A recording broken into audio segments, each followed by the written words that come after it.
Sabedoria é a competência para lidar com a complexidade da vida. Sábio, nessa perspectiva, é a pessoa que reconhece a complexidade da realidade que a cerca. Já o tolo não suporta a complexidade da vida. Ele prefere ser simplista, prefere ser reducionista, gosta de fórmulas prontas, de um mundo maniqueísta dividido entre nós e eles, gosta de soluções únicas para todos os problemas, sejam esses problemas do país, da família, da igreja ou da sua própria vida. Há uma expressão popular que traduz bem o que significa, ou traduz de modo contemporâneo, o que nós entendemos na nossa cultura por uma pessoa tola. Uma pessoa tola é uma pessoa rasa, é uma pessoa sem profundidade. Rasa é a pessoa que se apega a superficialidades, rasa é a pessoa que se apega a sonhos de onipotência, a teorias conspiratórias. Líderes rasos estão em alta nesse nosso mundo de pessoas tolas. Líderes rasos são bons produtos para a propaganda, feita para pessoas frustradas e amedrontadas diante da complexidade que é inerente à condição humana nesta terra. Um tolo, isto é, uma pessoa rasa, é alguém que se apega apenas àquilo que vê. É uma pessoa que acredita naquilo que pode tocar, naquilo que pode cheirar, medir, comprar, ostentar e estocar. Rasa é a perspectiva materialista de vida.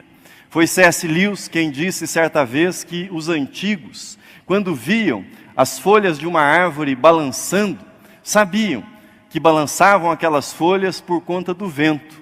Embora muitas vezes não pudessem vê-lo, mas o sentiam. Já a perspectiva contemporânea teima em afirmar que as folhas balançam sozinhas, balançam por si mesmas e que não há vento. Rasa e tola também é a perspectiva moralista de vida, ainda que fundamentada na religião.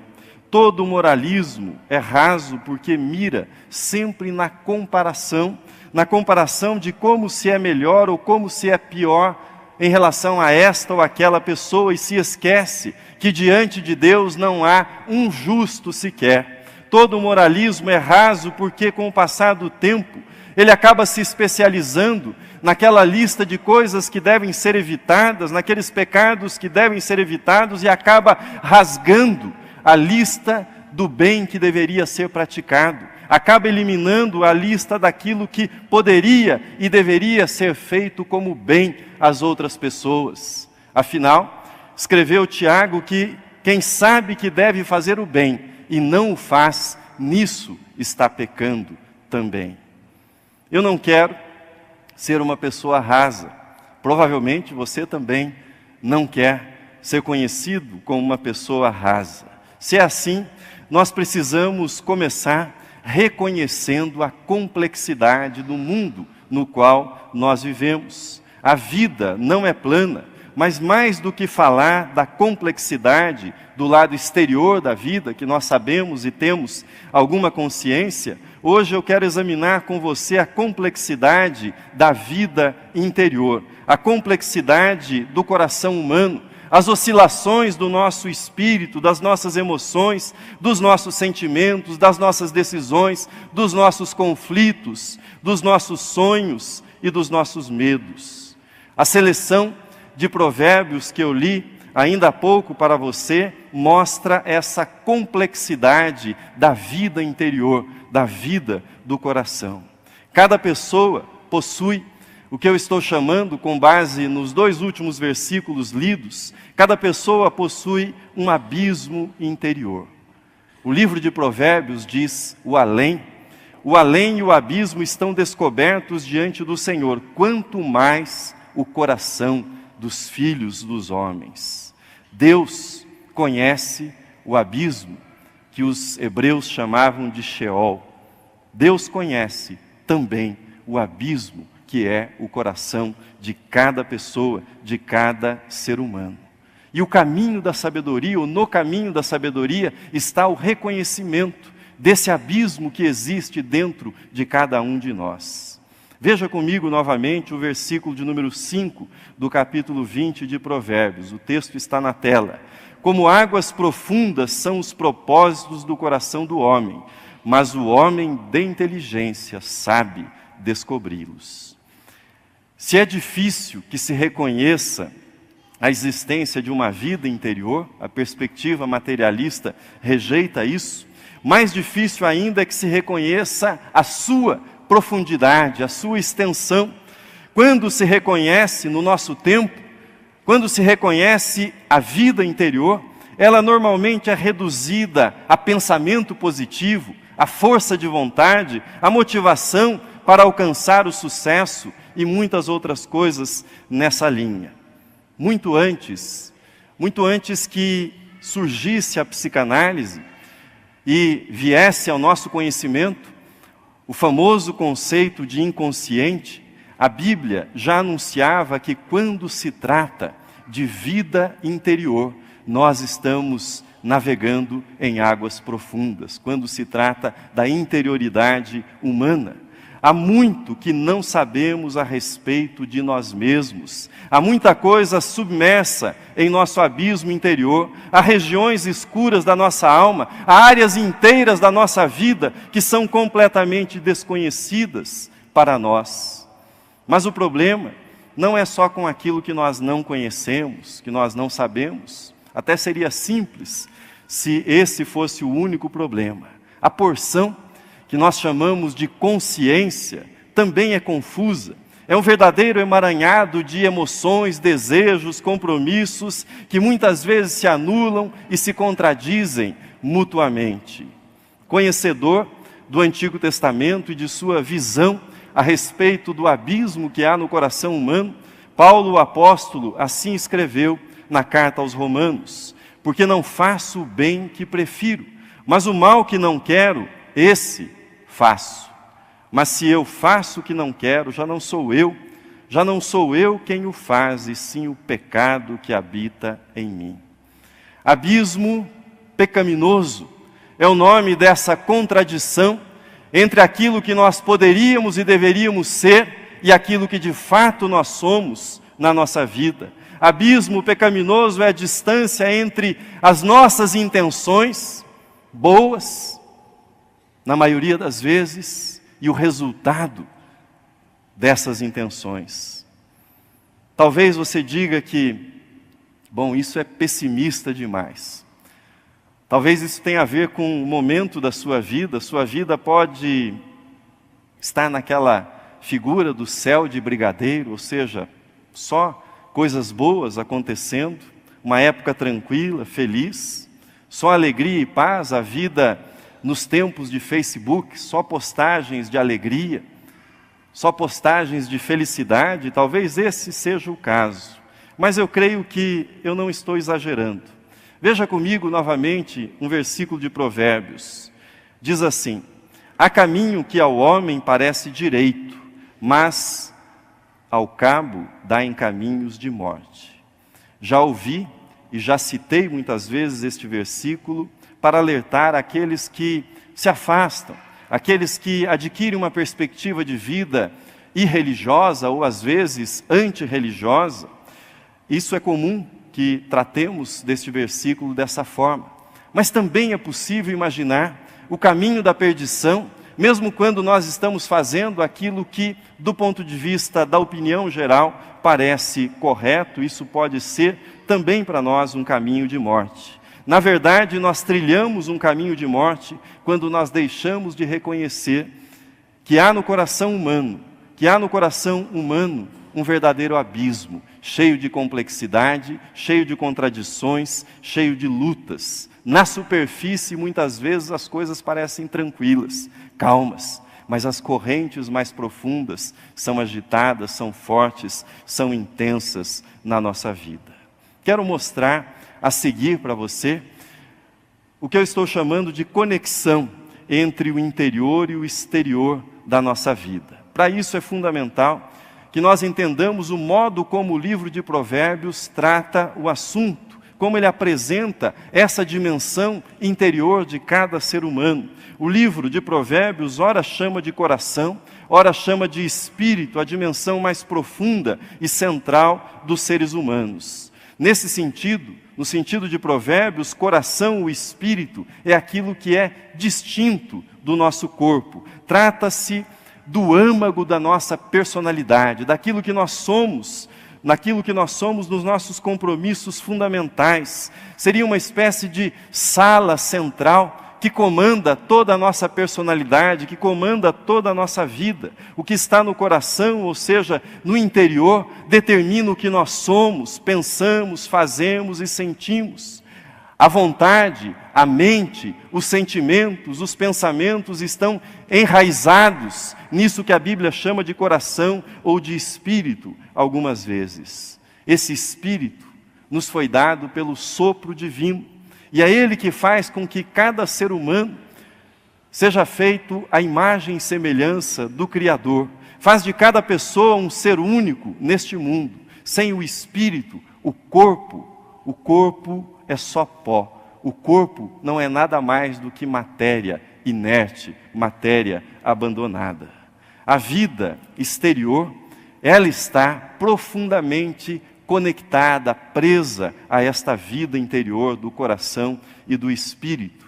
As correntes das profundezas do nosso espírito, elas se manifestam das mais diferentes maneiras na vida externa. E um dos grandes erros do nosso tempo, um dos grandes erros é que, quando se enfatiza o cuidado com o corpo, se enfatiza o cuidado com a carreira, se enfatiza o cuidado com os relacionamentos, com os bens, mas se despreza a vida interior. Mas é importante separar, é impossível. Neste caso, é impossível separar aquilo que nós somos interiormente daquilo que nós somos no nosso exterior, no nosso comportamento, nas nossas atitudes. Eu vou chamar daqui em diante de correntes. Correntes, esse movimento interior, esse movimento que vem do mais profundo daquilo que nós somos e que acaba aparecendo na superfície da nossa vida. Veja comigo as seguintes correntes que compõem a nossa vida. A primeira é a corrente da saúde. 2 versículos para a nossa reflexão. O espírito firme sustém o homem na sua doença, mas o espírito abatido, quem o pode suportar? O coração alegre é bom remédio, mas o espírito abatido faz secar os ossos. Se você se preocupa com a saúde do seu corpo, você tem uma ótima razão para cuidar do seu espírito. A saúde do corpo é inseparável do espírito. A cultura moderna, ela inverteu esse pressuposto bíblico. Mas qual é o ensino bíblico? Seres humanos são seres espirituais, que possuem uma expressão corporal, possuem um corpo. Hoje, acredita-se no contrário. Acredita-se que nós somos um corpo que possui alguma coisa de não material que nós não sabemos definir bem em que consiste, mas de qualquer jeito não tem muita importância, então você não precisa dedicar muito tempo a isso. Mas é a vida do espírito que sustenta a saúde do corpo. E quando o corpo, por conta da fadiga do tempo, começa a declinar, é o espírito que sustenta o corpo. Um corpo fraco pode ser sustentado por um espírito forte, mas o contrário não é verdadeiro. Um corpo forte, quando acompanhado de um espírito fraco, facilmente se debilita e se abate. Você quer cuidar da saúde do seu corpo? Priorize o seu espírito, priorize o seu coração, priorize a sua vida interior e você estará cuidando bem do seu corpo. Outra conexão importante entre o que nós somos interiormente e aquilo que se expressa exteriormente é aquilo que eu chamo de a corrente dos relacionamentos. Todos nós sabemos que o isolamento adoece. O convívio conflitivo, diário, constante, adoece também. O ressentimento e as mágoas adoecem o corpo. O espírito se manifesta nos nossos relacionamentos. Veja na projeção o poder que os relacionamentos têm sobre o nosso corpo. O olhar de amigo alegra o coração. As boas novas fortalecem até os ossos. A ansiedade no coração do homem o abate, mas a boa palavra o alegra. Muitas vezes, o que alguém precisa não é de remédio. Não é de remédio. É de carinho, é de consideração, é de uma palavra de encorajamento, é de um sorriso amigo, é de um abraço sincero. Muitas vezes é disso que se precisa. O espírito humano é sensível aos relacionamentos.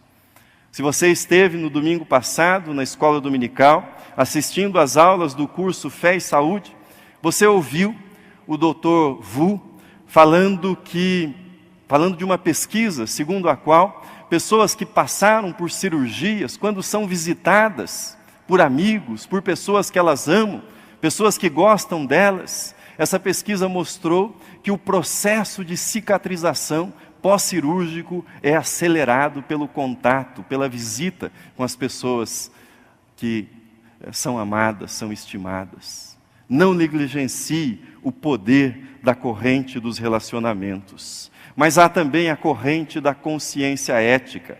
O Espírito se manifesta nas atitudes diante da vida, e essas atitudes são moldadas por aquilo que nós somos interiormente. Veja na tela. Fogem os perversos sem que ninguém os persiga, mas o justo é intrépido como o leão. Os perversos fogem porque a consciência os acusa, os acovarda. A consciência em ordem cria disposição, cria coragem para enfrentar as dificuldades e os desafios que a vida nos impõe em diferentes momentos. Jó é o grande exemplo de pessoa sustentada na provação pela sua consciência ética diante de Deus. Perdeu seus filhos, seus bens, a sua saúde, o seu mundo veio abaixo, mas Jó continuou firme, sendo sustentado pela sua retidão diante de Deus. Em quarto lugar, há a corrente da finitude, corrente do sentimento de finitude. Muitas vezes não há nenhuma provação na sua vida, não há nenhum problema no mundo exterior, tudo vai bem na família, na carreira, mas a inquietação vem de dentro, a inquietação vem de dentro da sua vida. Qual a razão?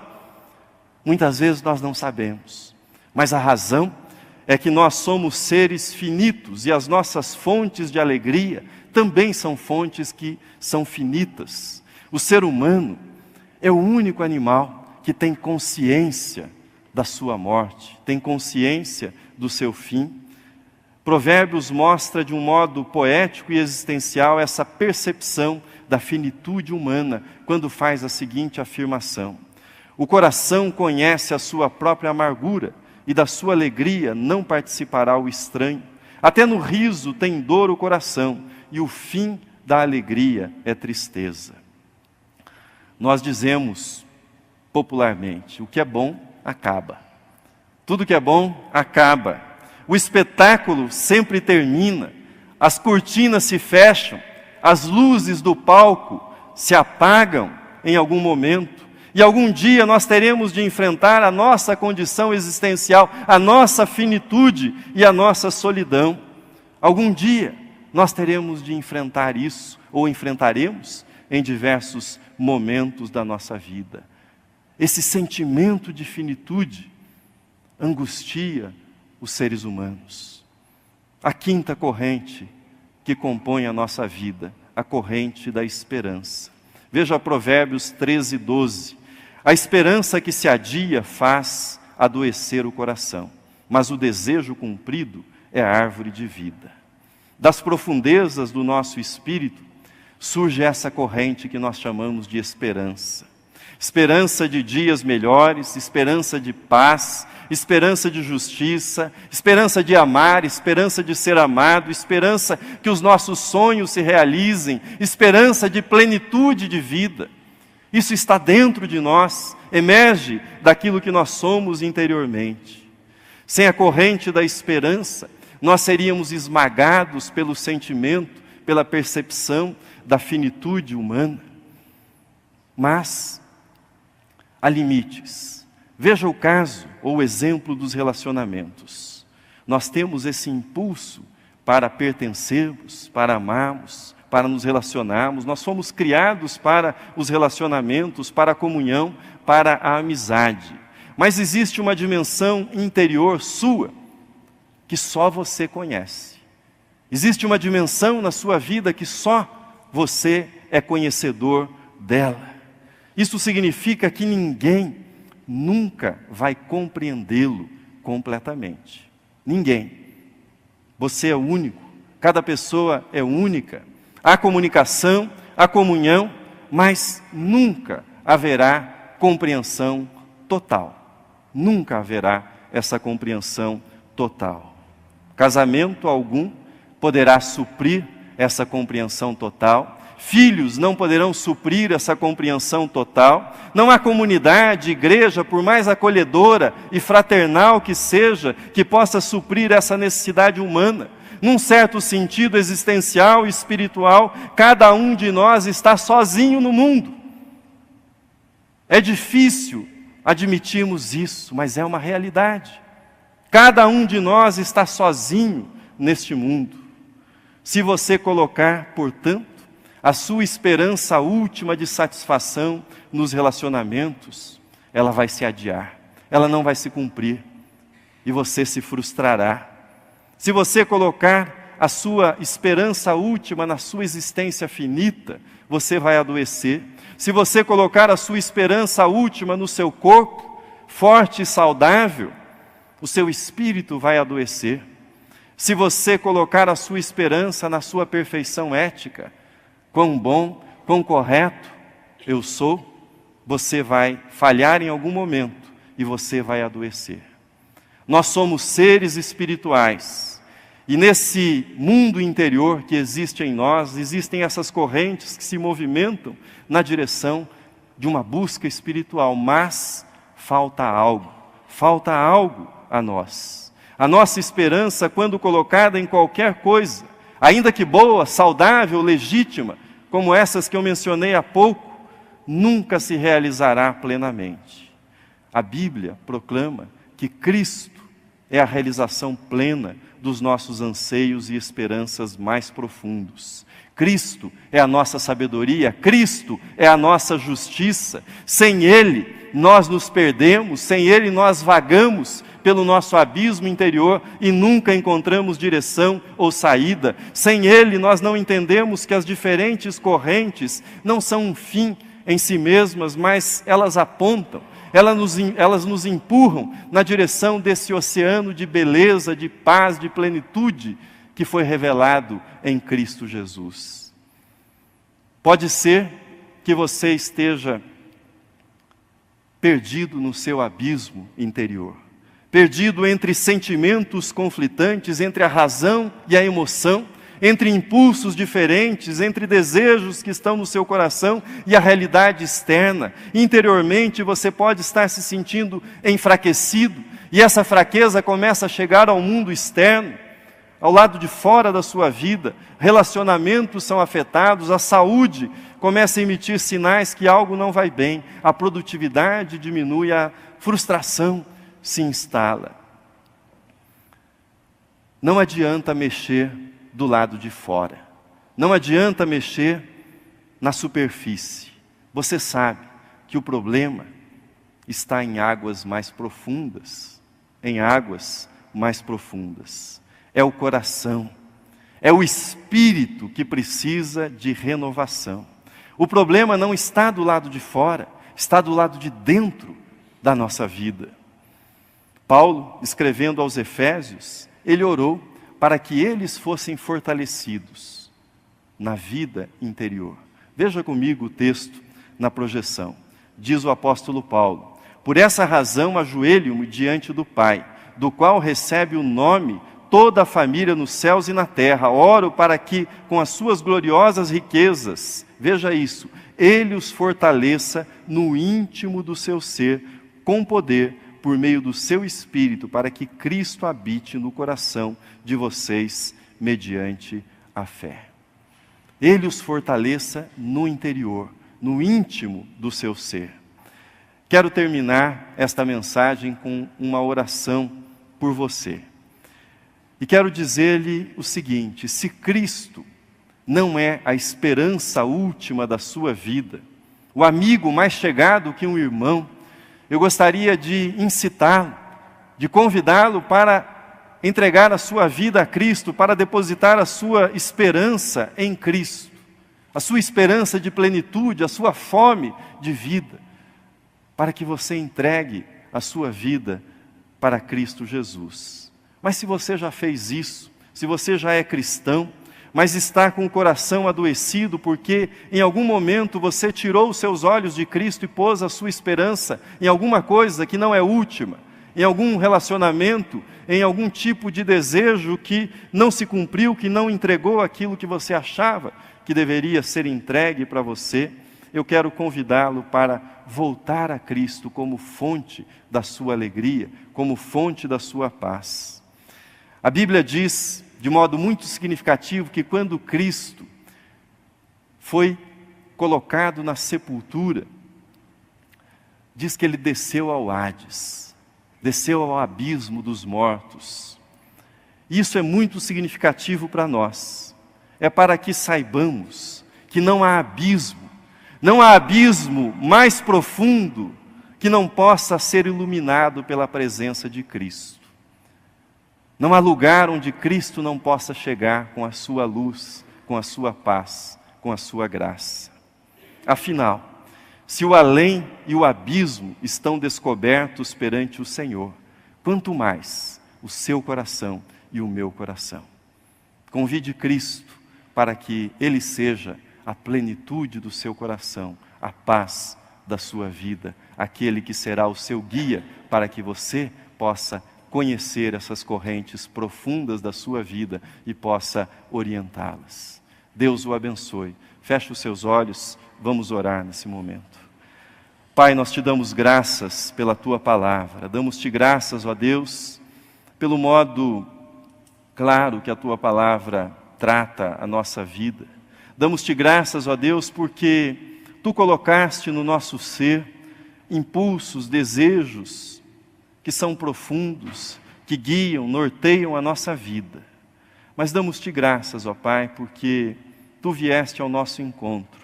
Em Cristo Jesus, tu visitaste o nosso abismo interior, aquilo que cada um de nós é, essa imensidão, ó Deus, que nos habita.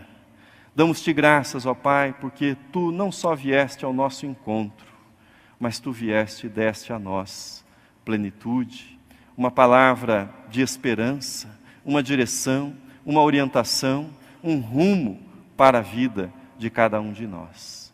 Pedimos-te, ó Deus, em favor daqueles que se perderam, ó Pai, neste abismo interior, daqueles que vivem, ó Deus, sem direção, sem saber como sair deste mundo interior.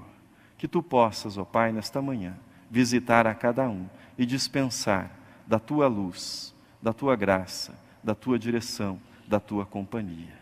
Fica, ó Deus, conosco, guia-nos nesta hora, nós te pedimos, nós suplicamos, no nome do nosso Mestre, do nosso Salvador, do nosso amigo mais chegado que um irmão, Cristo Jesus, teu Filho amado, no nome de quem oramos. Amém.